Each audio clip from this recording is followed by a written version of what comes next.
దివంగత మాజీ ఎంపీ మాజీ మంత్రి వర్యులు శ్రీ జూబాడి చొక్కారావు గారి జయంతిని పురస్కరించుకొని కరీంనగర్ డిసిసి కార్యాలయంలో ఏర్పాటు చేసిన వారి చిత్రపటానికి మాజీ ఏఎంసీ చైర్మన్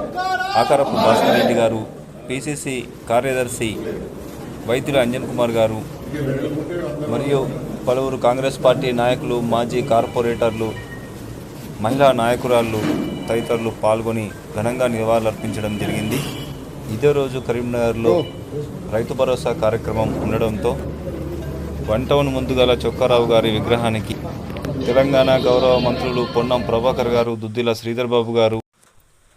ఉత్తమ్ కుమార్ రెడ్డి గారు, పొంగులేటి శ్రీనివాసరెడ్డి గారు, తుమ్మల నాగేశ్వరరావు గారు